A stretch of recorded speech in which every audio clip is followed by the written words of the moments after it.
Admin ma'am ಇವರು ತಾರಾ madam ಅಂತ ಹೇಳಿ. ಇವ್ರ ತೋಟಕ್ಕೆ ಬಂದಿರೋದು ಎಲಿಫೆಂಟ್ಪೇಟೆಯಿಂದ 4 ಕಿಲೋಮೀಟರ್ಸ್ ಒಳಗಡೆ ಬಸ್ರೂರ್ ಅಂತ. ಚೆನ್ನಾಗಿದೆ ಮ್ಯಾಮ್, ಖುಷಿ ಆಯ್ತು ಕರ್ಕೊಂಡ್ ಬಂದಿದ್ದಕ್ಕೆ. ಆಪಲ್ ಬೆಳೆದಿದೆ.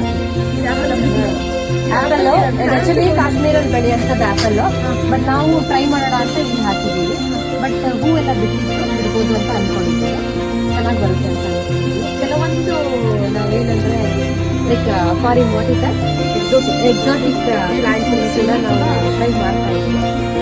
ಸಾಯಿಲಲ್ಲಿ ಬರುತ್ತೆ ಅಂತ ಟ್ರೈ ಮಾಡ್ತಾ ಇದ್ದೀವಿ. ಅದು ಎಷ್ಟು ವರ್ಷ ಆಯ್ತು? ಇಲ್ಲ ಅದೆಲ್ಲ ಒಂದು 6 months ಆಗಿದೆ.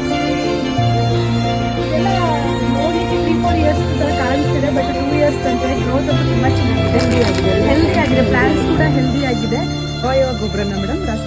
ಯಾವ್ದು ಇಷ್ಟೊಳಗೆ ಯಾವ್ದು ರಾಸಾಯನಿಕ ಗೊಬ್ಬರ ಹಾಕಿಲ್ಲ, ಬಟ್ ಹಾಕ್ಬೇಕಾಗತ್ತೆ. ಯಾವಾಗ ಇದು ಯೆಲ್ಲೋ ಕಲರಿಗೆ ಟರ್ನ್ ಆಗುತ್ತೆ ಅಂದಾಗ ಅದಕ್ಕೆ ಹೆಲ್ದಿ ಇಲ್ಲ ಅಂತ, ಏನೋ ಡೆಫಿಷಿಯನ್ಸಿ ಇದೆ ಅಂತ, ಇದೇನೋ ಬಂದಿದೆ ಅಂದ್ರೆ ಡಿಸಿಷನ್ಸ್, ಆವಾಗ ಏನೋ ವೈಟಮಿನ್ ಡೆಫಿಷಿಯನ್ಸಿ ಇದೆ ಅಂತ, ಆವಾಗ ಅದು ಸಾಯಿಲ್ ಟೆಸ್ಟಿಂಗ್ ಮಾಡಿ